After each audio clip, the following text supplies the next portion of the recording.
막상 와인잔인데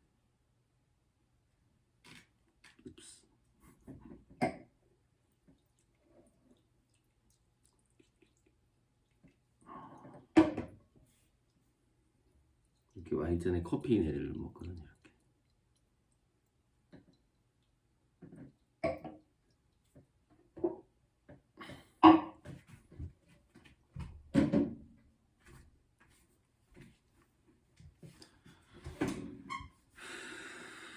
오랜만에 신문 비전 하려고 합니다. 신문 비전.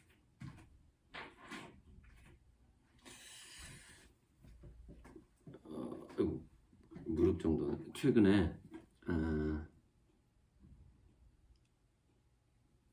뉴스들이 제가 예전에 고리드 TV에서 가끔 얘기했던 미래에 대한 힌트가 굉장히 좀 심각해졌다 라는 생각이 많이 듭니다.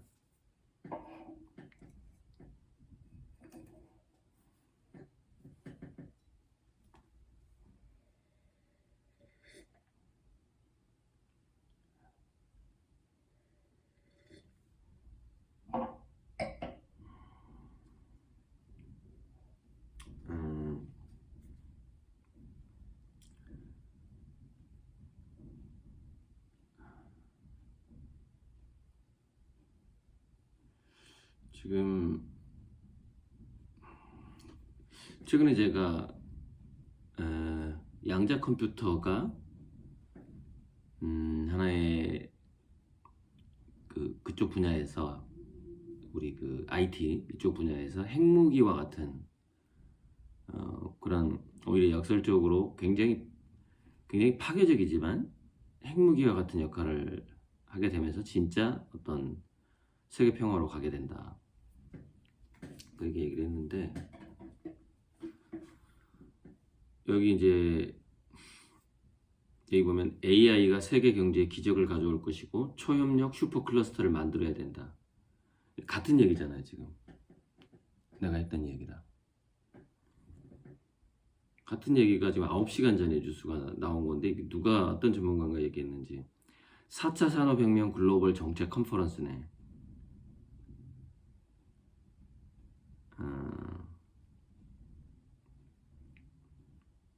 그래서 제가 인공지능과 미래인문학 책에서 인공지능이 착한 지구촌 추장이 된다 이렇게 썼잖아요. 이제 그 이야기가 나오는 겁니다.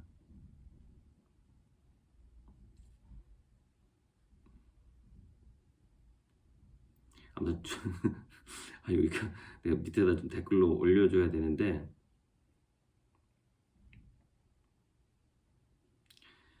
이게 제가 시나리오를 이렇게 썼죠. 뭐 그 와중에 안철수는 등장해가지고 또 막 또 아는 척하고 이러는데 아는 척하는데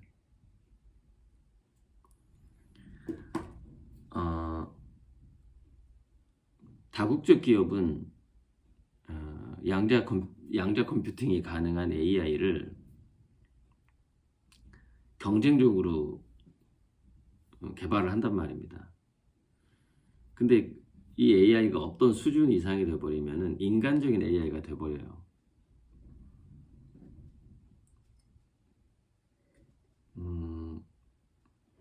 그래서 예전에 데우스 마키나인가? 아무튼 그 영화에서도 인공지능 로봇이 인간적인 꿈을 갖게 되죠. 별로 그렇게 돈 많이 안 들인 영화인데 상당히 내용은 좀 인공지능의 결말 이런 것들을 보여주는 상당한 영화였죠. 혹시 바람이 막 불고 오늘 큰일 나네. 바깥에서 일해야 되는데. 자,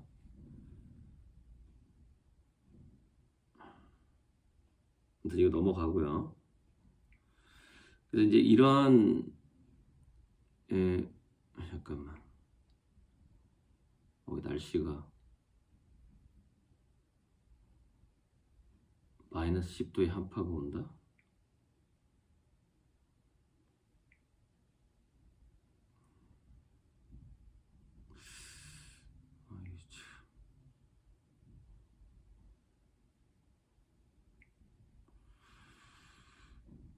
날씨는 좀 이따 걱정하고요.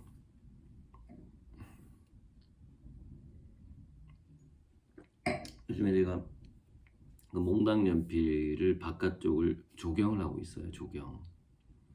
예전에 이팝나무 15그루를 심었는데 그 이후에 15그루 더 심었고 내일 14그루를 더 심어요. 그래서 거의 이렇게 분위기가 숲속에 온 듯한 분위기. 몽당연필에 이제 그림을. 근데 왜 제가 이 몽당연필 산책로나 이쪽을 조경을 하고 있냐면 이제 그림이나 피아노를 배우러 오신 분들이 쉴 공간이 필요하잖아요. 그러면 이제 뭐 책도 갖다 놔야 되고, 그러니까 도서관도 하나 있어야 되고, 산책로도 좀 있어야 되고, 정자도 있어야 되고, 다행히 그 철길 밑에서 이제 뭘 깔고 쉴 수도 있고, 또 정자도 제가 2개를 갖다 놓을 거고, 아무튼 그 적용을 해야 될 것 같아서 바깥 일을 하는데 지금 갑자기 날씨가 많이 추워진다는 지금 얘기가 있어서 오늘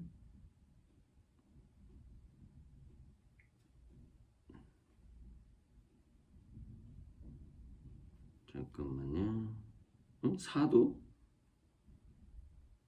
오늘 뭐야? 에이, 뭐 영하 1도 뭐 이 정도네. 눈도 안 오고 날씨 좋네요. 그러니까 토요일 날 추워진다는 얘기인 건가 모르겠. 잠깐만요. 내일 날씨. 내일.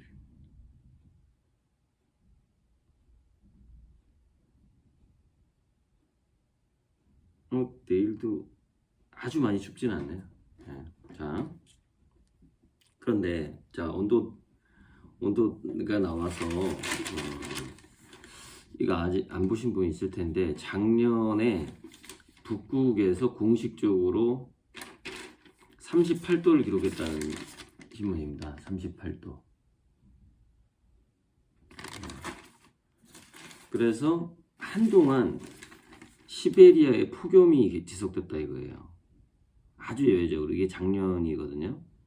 이게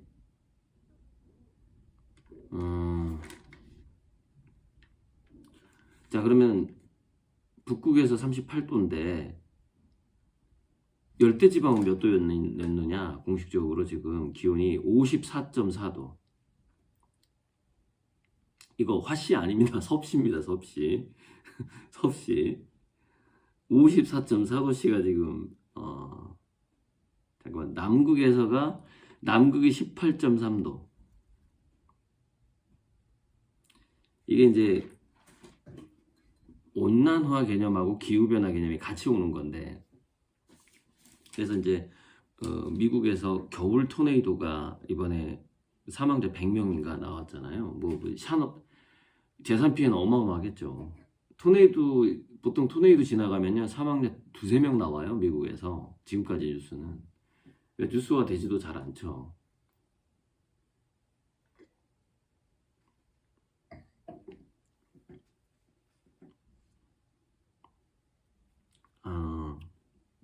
지금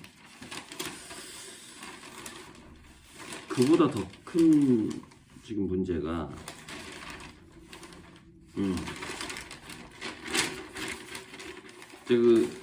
이제 일 끝나고 익산의 그 참새 막걸리에서 이제 막걸리를 먹고 있는데 갑자기 KBS에서 5.3 지진이 제주도에서 터졌다고 나오는 건데 보니까 4.9네요.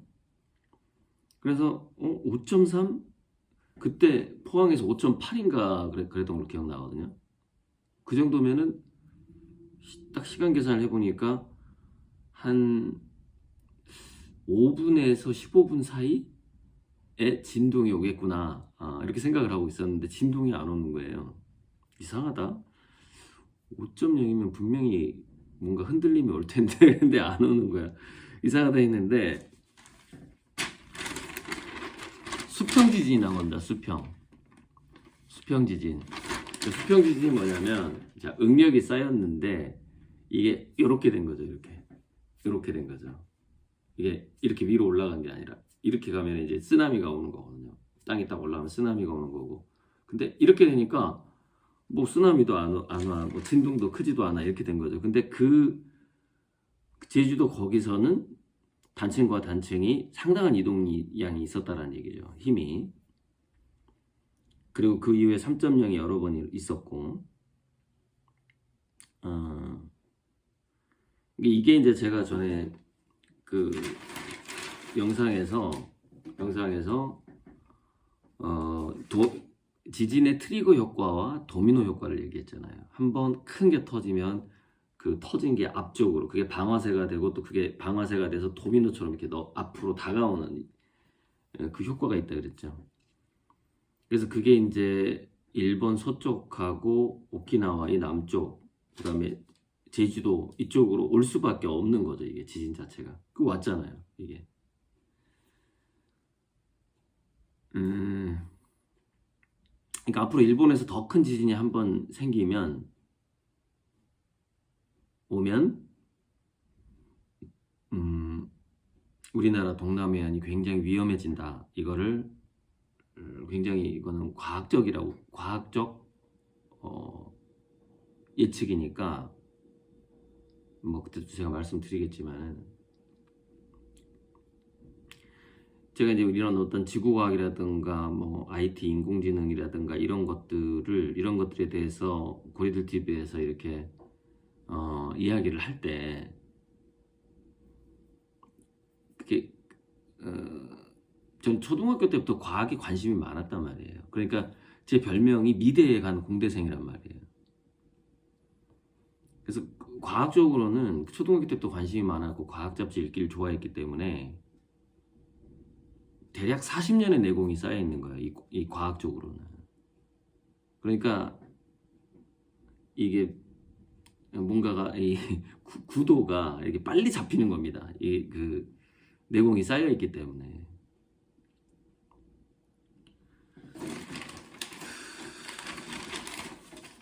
지금 또 하나가, 여러분 그 유튜브에서 3차 세계대전 예언을 모아놓은 뭐 비밀의 문인가라는 그 사람이 잘 모아놨던데, 거기서 타라빈가 누군가가 한 명이 3차 세계대전은 러시아가 우크라이나를 침공하면서 시작될 거다라는 예언을 해놓은 게 있습니다. 지금 보세요.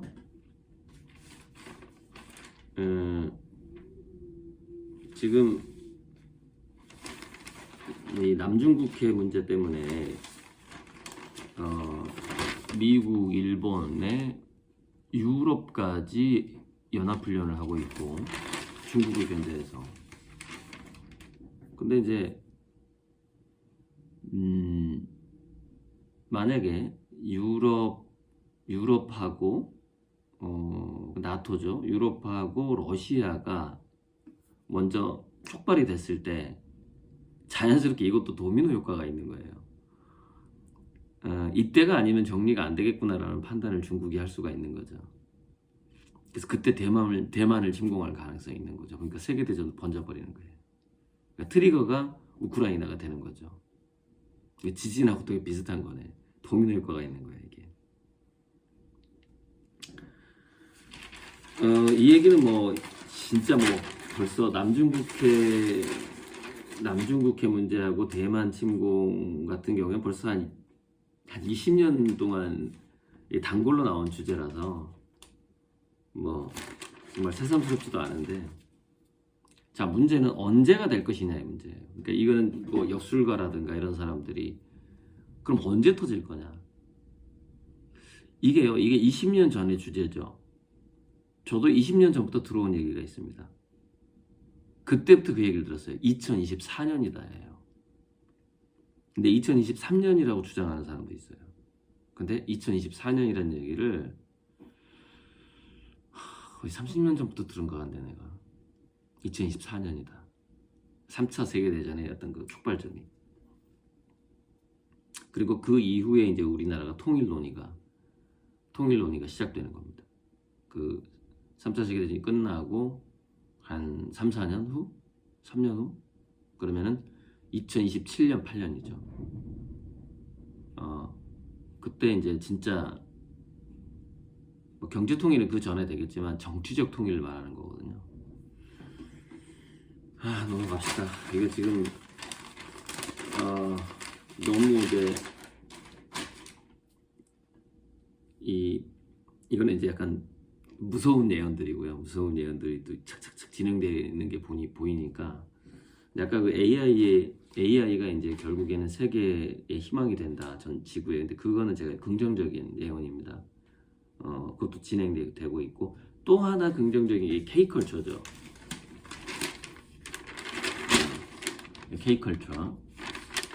그래서 K컬처를 보면은 지금 이제 뭐 드라마, 패션, 음식 쭉 가고 있죠. 영화. 그리고 미국 명문대에서 K-팝을 공부하는 과목이 개설이 됐다. 미 명문대에서. K-팝을 미국 대학생들이 정식으로 이 학 과목으로 그러니까 강의가 개설되는 거거든요. 어떤 교수가 이제 K-팝에 대해서 가르치는 거죠. 미국 대학에서. 대단한 일이죠. 이번에 뭐 골든글로브에 오징어 게임 그 주인공들이 올라간 것도 그렇고요.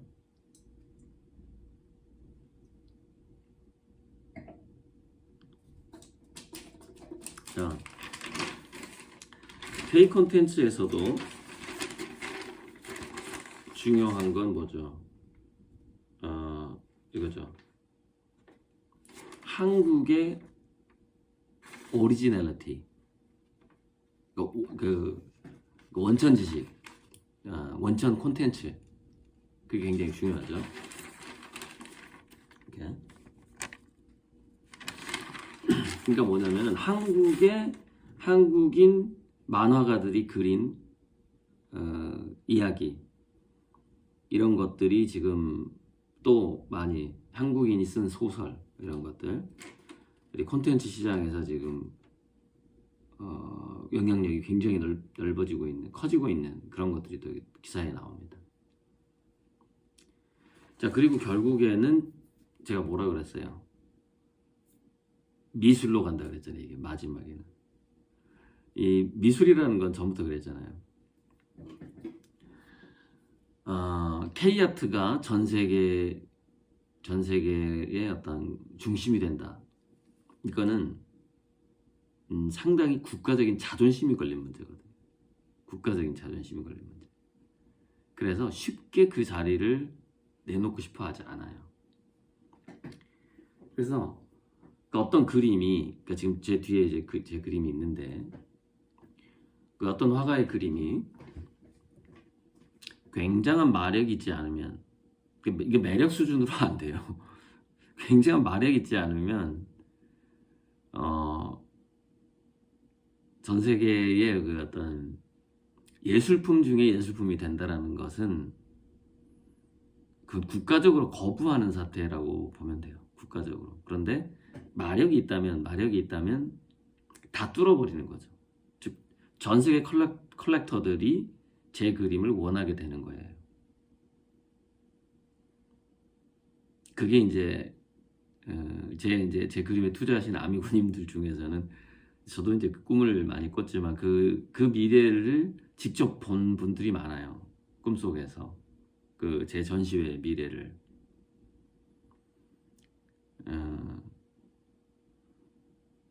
그 어떤 분이 굉장한 꿈을 많이 꿨는데 저한테도 다 얘기를 못 하겠다 뭐 이런 분도 있고,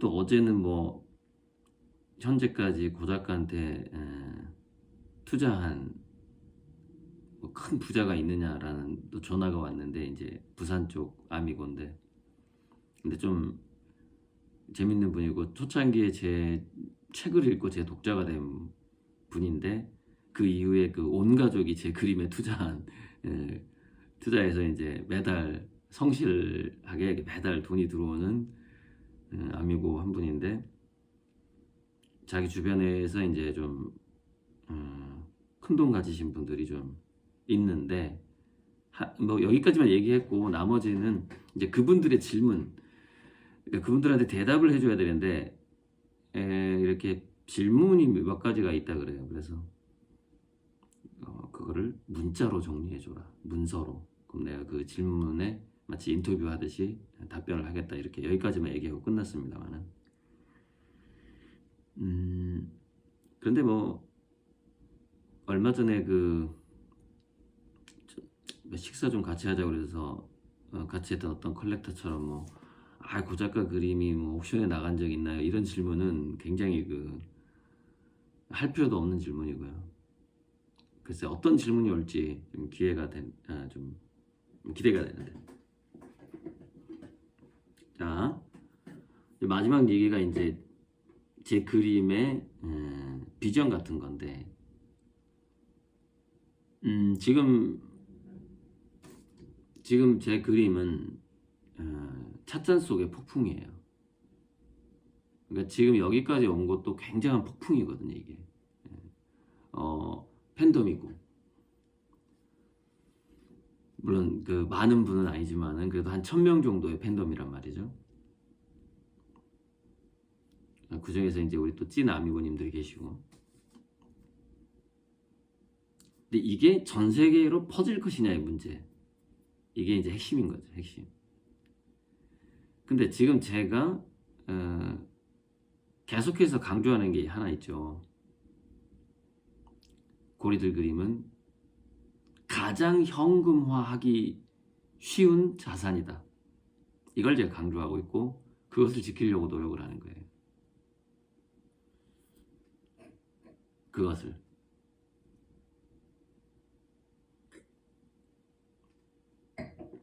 왜 그럴까요? 거기에 대한 신문 기사가 며칠 전에 이게 식당에서 제가 가져오는 거예요. 그러니까 보통 저녁 식사를 식당에서 하니까 사장님 신문 가져가도 되죠? 그러면 이제 가져가라고 그러면 식당에서 가져가니까 제가 문화일보를 보는 게 아니라 그 식당이 문화일보를 보기 때문에 할 수 없이 제가 문화일보를 이 휴대폰 뉴스라는 게 한계가 있어요. 좀 종합적인 파악이 안 되는, 왜 창이 작으니까. 뭐 구글에서 막 뉴스가 오고 하는데 창이 작기 때문에 전체 흐름을 휴대폰 뉴스만 가지고는, 이게 인공지능이 추천을 해버리기 때문에 좀 뭐랄까 다각적인 소식이 잘 안 오죠. 개인 맞춤을 해버리기 때문에 갈수록 이제 그렇게 되는 거죠. 갈수록.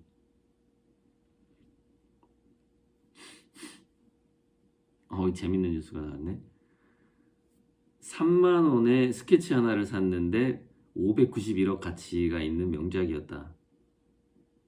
누구지?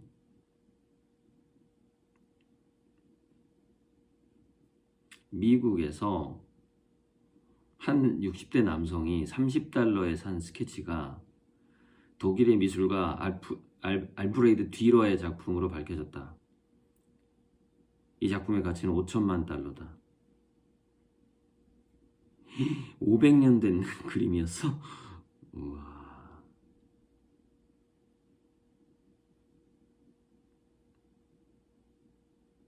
이 그림인데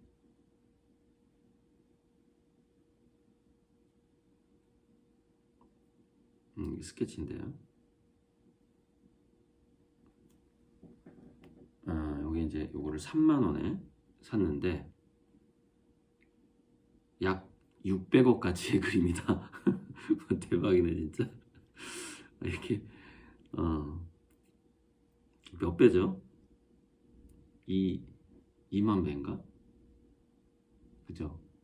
자, 3만 원 3억이 만 배. 100만 배네. 그러니까 200만 배네. 자, 3만 원 600억. 만약에 3만 원 300억. 그게 100만 배죠. 그러니까 200만 배네. 200만 배. 예. 자, 근데 이 사람은 3만 원에 사서 200만 배의 운이 좋았던 거죠. 200만 배가 되는 데 있어서 500년이 걸렸잖아요. 500년이라는 세월이 걸렸잖아요. 그럼 제 그림이 200만 배가 되는데 몇 년이 걸릴까요? 제 그림은. 예. 제 나름대로 제가 이제 계산한 기간이 있는데 여기서 얘기 안 할게요. 개인적으로 혹시 물어본다면 제가 대답을 해드릴 수 있는데 이 공론화 시키기에는 이거 적들이 너무 많아가지고 그 시기 질투하는 사람이 많아서 또 그거 가지고 어떻게 또 꼬투리를 잡을지 모르니까 자, 이겁니다. 우리가 그 뭐 68 혁명이라던가 여러 가지 뭐 혁명들이 있었잖아요. 레미제라블에서 나오는 그런 혁명들.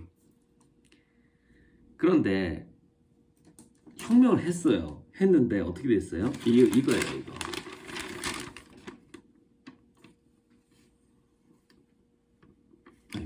조명이 이 자본 질서에 포획되다. 결국에는 이 신분제가 돈의 권력으로 전환이 됐을 뿐이라는 거예요. 그 내용이 여기 나오는 거예요. 혁명이 성공을 못한 겁니다. 인간의 본성하고 좀 맞지도 않았고 그 사회주의도 그렇죠. 그러니까 인간의 본성을 거스른 혁명이라는 것은 그리고 또 전체 그 지구상의 인간들의 어떤 수준? 영적인 수준이 이게 궤도에 오르지 않았을 때 혁명이라는 것은 애초에 불가능한 거죠. 불가능한 건데. 뭐야? 고리오 영감이 나오네. 잠깐만요. 오노레드 발자크의 고리오 영감이라는 작품이 있는데 제가 모르는 작품인데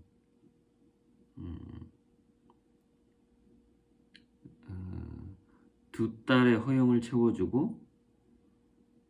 채워주려다가 모든 걸 잃고 쓸쓸히 죽어간 고리오 영감의 장례식. 이런 이야기가 나오네요.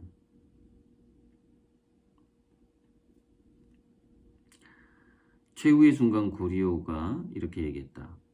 내가 만일 부자인데다가 재산을 거머쥐고 자식에게 주지 않았다면 딸년들은 여기에 와 있을 테지.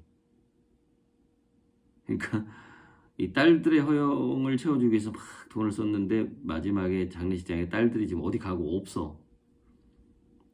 어디 가고 없는 거야. 이제 돈 쓰느라고 바쁜 거죠. 그래서 고리오 영감에서 발자크는 자본주의 사회의 섬뜩한 진실을 냉정하게 드러낸다. 돈이 바로 생명이고 돈이면 무엇이든 할 수 있다는 사실이다.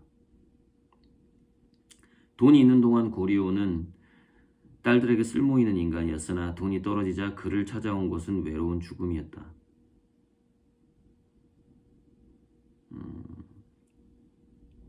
그러니까 뭐냐면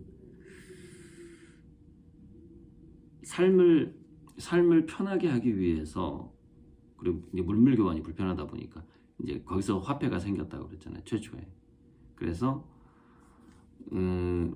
이제 처음에는 선본주의였다고 그랬잖아요. 그 선물과 선물의 어떤 물물교환의 그 느낌 속에서, 그러니까 예전에 제가 그 얘기했잖아요. 그 뭐 조개가 화폐였다고? 바닷가에 나가서 조개 주스면 되는데 그게 말이 돼? 그게 이제 그 당시 선본주의, 원래 그 선본주의 사회에서는 조개라는 것은 기억하기 위한 거예요. 그러니까 누가 누구한테 올해 뭘 얼마큼 줬다, 뭐 쌀을 줬다, 뭐 고기를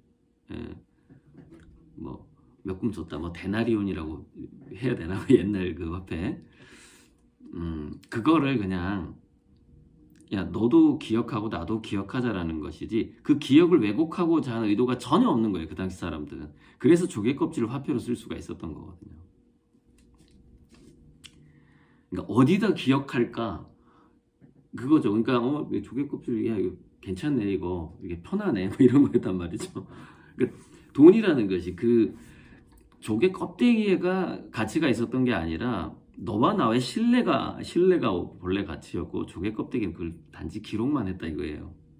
그거를 왜 인간의 기억력이 그렇게 그래서 이제 거기서 또 나온 게 그 키프잖아요. 키프 그 매듭 문자 키프가 매듭 문자였나? 아씨 오래되니까 또 결승 문자 결승하더라고요. 그러죠. 매듭을 만드는 걸 결승하다 그래서 결승 문자라고 그랬죠. 그래서 조개하고 결승 문자의 시대에는 인간에 대한 신뢰가 거의 이제 너무너무 완벽하기 때문에 그냥 그 어떤 기억을 유지하기 위한 기록으로서의 역할을 했던 거지 그 조개 껍데기 자체가 대단한 뭐 가치가 있었고 그런 게 아니었던 것이죠. 그래서 제가 바로 그 최초의 선본주의적인 느낌을 순수 회화가 가지고 있다 이렇게 그렇게 제가 지금 말씀을 드리는 건데 그러니까 이 자본주의를 다시 그 선본주의로 가져가야 되는데 제가 그걸 계속 고민한 겁니다. 도대체 도구가 무엇일 것인가 무얼로 그걸 할 수 있을 것인가 금으로도 안 되고 뭘로도 안 되고 순수 회화로 되는 거구나 라는 이제 영감감 느낌이 딱 오는 겁니다. 그래서 이제 그걸 가지고 또 한 1년간 고민을 한 거예요. 이게 한 몇 년 전 얘기입니다. 몇 년 전 얘기. 1년간 고민을 했어요. 그래 예술품이 새로운 기축이 된다라는 건 이제 알겠는데 수많은 작가의 그림이 될 것이냐 한 작가의 그림이 될 것이냐를 고민한 겁니다. 근데 논리적으로 인간의 본성상 수많은 작가의 그림이 될 수가 없어요. 본성에 거스르는 혁명은 실패한다예요. 실패한다. 한 작가의 그림이어야 되는 거예요. 근데 그게 제 그림이 된다는 영감이 그때 딱 오는 거예요. 그게 이제 제가 신탁으로 오는 겁니다. 신탁으로. 와 그럼 내가 그림을 몇 개를 그려야 되는가 도대체 이렇게 된 거죠. 그때 이제 그래서 창조화력발전소를 차리면서 나 혼자 해가지고는 이 물량을 채울 수가 없겠구나. 대략 한 10만 개를 그려야 된다는 지금 어떤 결론이 나오는 겁니다. 근데 제 그림은 많이 그리면 그릴수록 값어치가 더 올라가게 되는 거예요. 왜냐면은 기축의 본위가 되니까. 그래서 이제 해봤는데 그냥 혼자 10만 개 그리는 게 낫겠다라는 결론이 났어요. 났고 그래서 이제 직원을 다 지금 이제 처음 얘기하지만 창조화력발전소엔 직원이 한 명도 없습니다. 이제 1인 기업, 1인 주주 1인 기업이 됐어요. 완전히 혁명을 한 거죠. 즉 비계살을 다 걷어버리고 딱 가죽만 남은 겁니다. 저만 남았습니다. 장발에는. 굉장히 기분이 좋고 자유롭고 이제야 뭔가 제대로 돌아갈 수 있겠구나 이런 생각이 듭니다. 창발에는 이제 직원이 없습니다. 자 빅토르 위고가 한 말이 빅토르 위고가 뭐라 그랬어?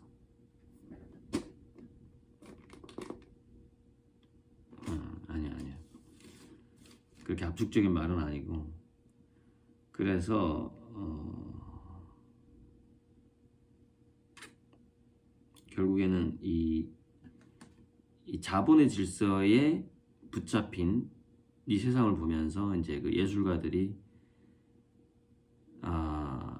좀 통탄하는 거죠. 그러니까 그게 유토피아인 거예요. 무슨 이 현실에선 불가능한 것인가? 그러니까 유토피아가 있지 않은 땅이라는 뜻이잖아요. 없는 땅. 그러니까 이상향인 거죠. 현실에서는 이게 불가능하구나라는 것이 그래서 유토피아인데, 그래서 제가 전제 조건을 단 게 뭐냐면, 그래서 에밀 졸란가 이 사람이 그 옛날에도 벌써 이런 얘기를 했죠. 돈이 위생이다. 돈이 위생이다. 돈이 위생이고 청결이고 건강이다. 돈이 없으면 건강이 나빠진다는 얘기를 지금 그때 그 혁명 이후에 이렇게 얘기하고 있잖아요. 그러니까 지금 평균 수명과 평균 수입의 관계, 이게 또 관계가 있잖아요.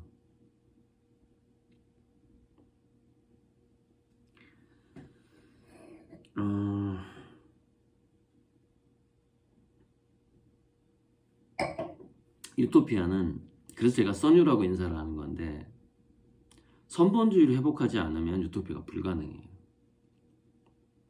그리고 선본주의라는 것이 엄청난 이제 생각이고 혁명인데, 그 혁명이라는 것은 선본주의적 요소를 가진 도구가 아니면 또 불가능한 겁니다. 선본주의적 요소를 아예 갖고 있어야 돼.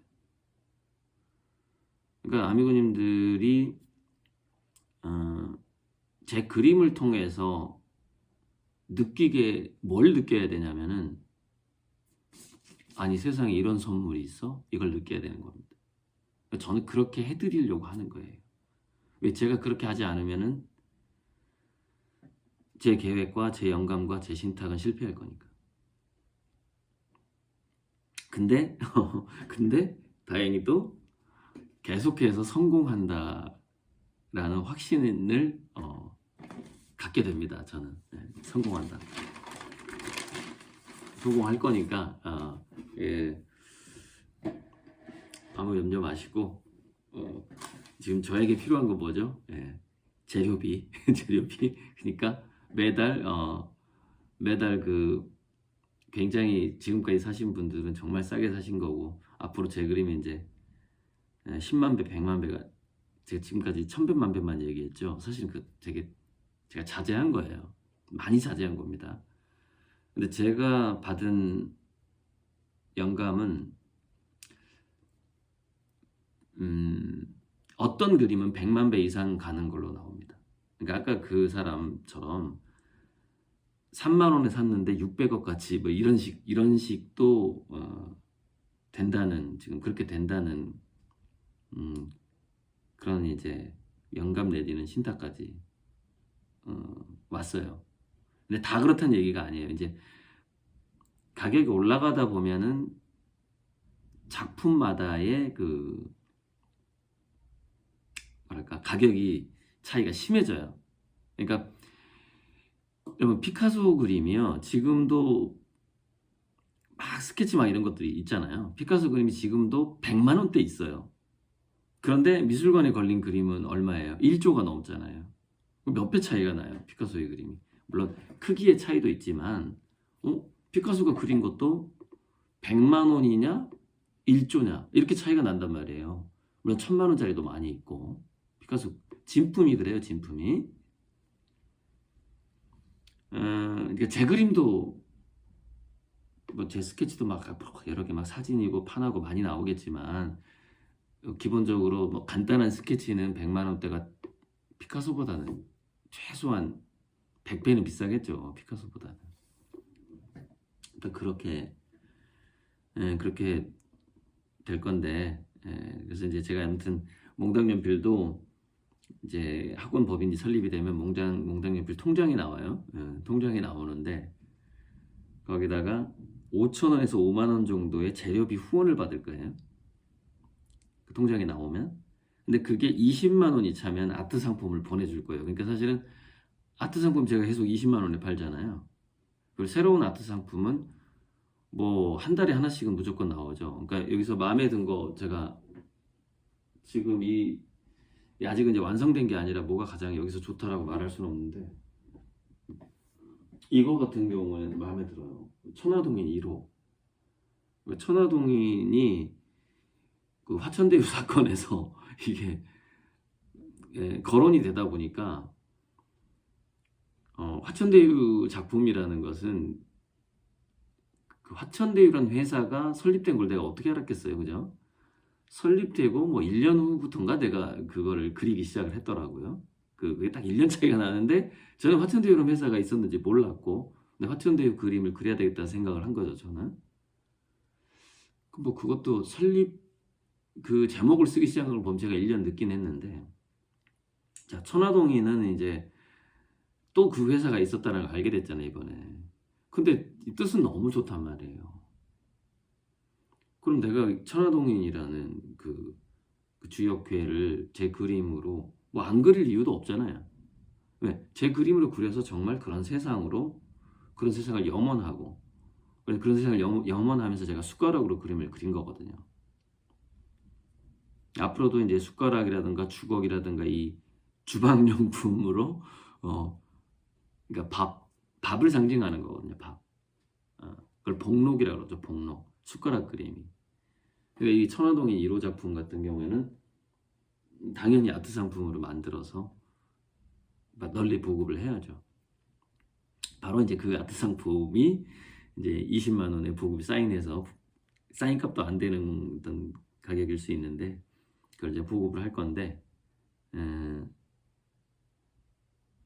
그게 이제 몽당연필 재료비, 몽당연필 이제 돈을 안 받으니까 학원비를 안 받으니까 몽당연필 재료비로 쓰면 참 좋겠다 이런 생각을 하고 있는데 아직 이제 몽당연필 통장이 안 나왔습니다. 그거는 이제 그렇게 학원 재료비로 쓸 거고 또 이제 원화의 재료비는 제가 아직 물론 막 지하트 이런 쪽으로도 좀 약간 돈을 많이 쓰고 있긴 한데 근데 그것도 이 제 선본홍대 유토피아 계획에 필수적인 요소가 좀 있어요. 그 지하트를 제가 후원하고 거기에 돈을 쓰는 문제도. 그거를 건너뛸 수 없는 그런 게 시나리오상 건너뛸 수 없는 게 있어요. 그러니까 몇 가지 요소들이 그러니까 징검다리라고 해봅시다. 지금 이 세상에서 선본홍대 유토피아로 넘어가는 징검다리가 있는데 거기서 몇 가지 해야 될 일들이 좀 있단 말이죠. 그것이 이제 예술단체 후원이라던가 무료 교육이라던가 또는 이제 긴급 구호 같은 거 그 다음에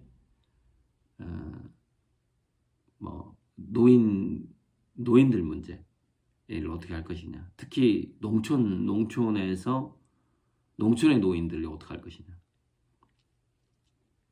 그러니까 이제 몸이 망가지면서 농사를 잘 못 짓게 되는 그런 부모님 있는 아미고님도 아마 있을 건데 그 문제 이런 것들이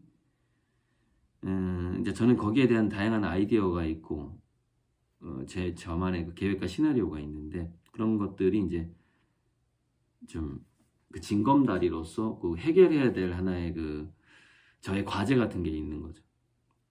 그 중에 하나가 또 이제 기후변화로 인한 식량난의 문제 같은 것들 기후재앙을 어떻게 피할 수 있는가 피하면서 이 식량 생산을 계속 할 수 있는가 하는 것들 그런 부분들도 저번에 내가 커피 생산 얘기를 했지만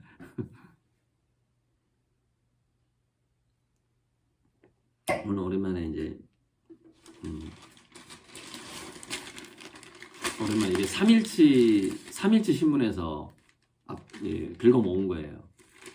근데 놀라운 건 3일치 신문에서 이 모든 내용이 다 들어가 있다라는 게 정말 좀 놀라워요. 그러니까 그만큼 무슨 얘기냐? 그만큼 지금 세상이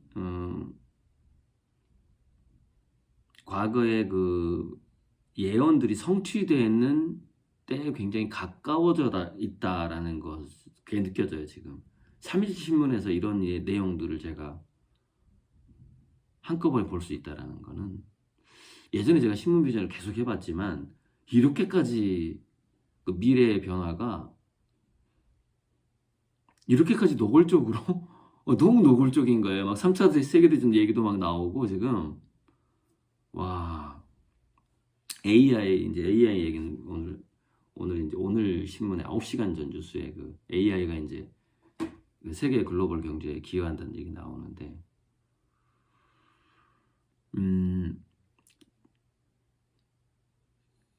제가 3월달 얘기했죠. 비트코인 같은 경우에도. 주식은 이제 그 전부터 망가지기 시작하겠지만. 아무튼 좀 우리 아미고님 특히 잘 대비하시고, 제 그림이 고리 방주라는 것을 좀 더 생각해 주시고,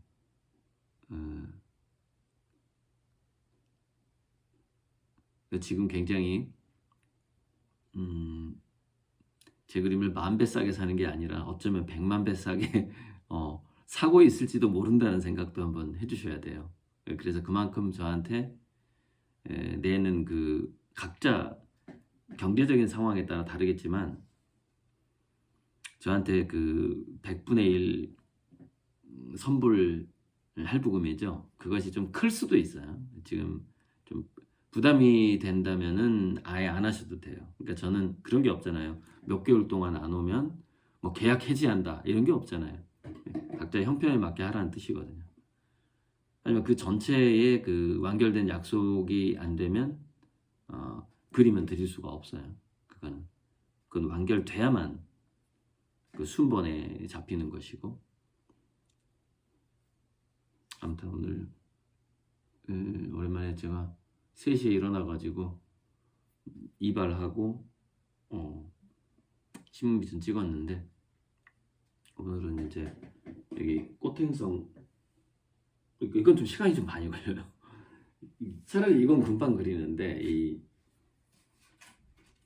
꽃행성을 디자인한다는 것은 이거는 좀 생각을 정말 좀 많이 해야 돼요. 그러니까 그림 그리는 시간이라는 것은 그 붓질의 시간이라기보다는 생각하는 시간이 더 중요한 거죠. 물론 이제 감각적으로 이제 이런 거는 생각을 했다기보다는 그 무의식적인 감각으로 나오는 거거든요. 이런 것들은. 근데 또 이제 마지막 완성할 때는 되게 생각을 많이 해야 되고, 그동안 이제 배웠던 미술 지식, 뭐 색깔이라든가 구도에 대한 것들을 다시 또 끄집어내서 이걸 완성해야 되는. 그래서 마무리할 때는 왜 99.5%까지 갔을 때가 힘들다니까요. 그 마지막에 여기서 언제 붓을 놔야 되느냐, 이게 가장 어려워요. 그게 이제 이걸 찍으면 사족이 되지 않을까. 여기서 여기까지만 하고 그만둘까. 이게 이 터치가 활용점정인가, 이 다음 터치는 사족인가. 이걸 판단을 잘해야 되는 것이죠. 그래서 이제 붓을 언제 놔야 될 것이냐, 이 그림에 대해서. 근데 세월이 지나면 또 내 그림에 허점이 보인단 말이죠. 그러니까 이제 담보대출로 맡기거나 렌탈로 맡기면은 유심히 본 다음에 좀 이렇게 손을 보게 되는데, 그래도 최근에 들어온 그림 같은 경우에는 렌탈 들어온 그림은 손을 안 봐도 될 정도로 참 열심히 그렸구나 라는 게 이제 제 그림에서 느껴지더라고요. 그러니까 어떤 그림은 이건 손 봐야 되겠다. 근데 이 그림은 이 정도로 그 당시에 굉장히 내가 최선을 다했다, 그걸 제가 이제 느낄 수가 있는 거죠. 그 당시에 제 컨디션이 다르니까 그림 그릴 때마다.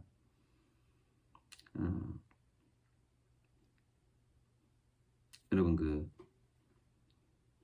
노스트라다무스 예언 중에서 가장 유명한 예언이 있어요. 제 세계들이라는 해서 뭐 19의 9의 9, 그게 1999년이라고 해석이 됐는데 그게 아니고, 그렇게 얘기 안 했고, 19의 9의 9의 9의 날 이렇게 얘기했던 거 뭐냐면은, 그때 19가 뭐냐면은 마지막 때를 의미하는 거예요. 9. 그러니까 노스트라다무스의 의도는 이거였던 거죠. 지금 이 세계가 이렇게 좀 정말 서로 권력과 무력과 또는 금권, 돈으로 돌아가는 이 세상이 그 마지막 때의 마지막 때가 됐을 때라는 뜻이에요. 그게. 그러니까 그때는 그 19세기를 의미하는 거죠. 예를 들자면 19세기의 그 세상의 패턴이 그 패턴이 끝나갈 때라는 뜻입니다. 그게 1999로 해석됐지만 그 프랑스의 원문을 보면 그렇게 해석되는 그 해석이 되는 것이 한마디로 얘기하냐면은 뭔가 패턴이 바뀔 때 자본주의의 패턴이 바뀔 때라고 생각해 볼 수 있죠. 지금 자본주의의 패턴이 바뀌어가고 있는데 그 자본주의 패턴을 가장 많이 바꾸는 게 몇 가지가 있는데 그게 바로 인공지능하고 팬데믹이죠. 전염병이죠. 그때가 왔을 때를 의미하는 거예요. 그럼 그 나머지 1999년 그 나머지가 이제 또 이제 문구들이 있어요. 그건 지금 오늘 제가 여기서 얘기하면 안 될 것 같고 모든 지금 그 상황들이 제가 이제 신문들을 보니까 지금 굉장히 많이 무르익어 가고 있다. 그리고 진짜 혁명의 때가 오고 있다. 여기까지만 하는 게 좋을 것 같습니다.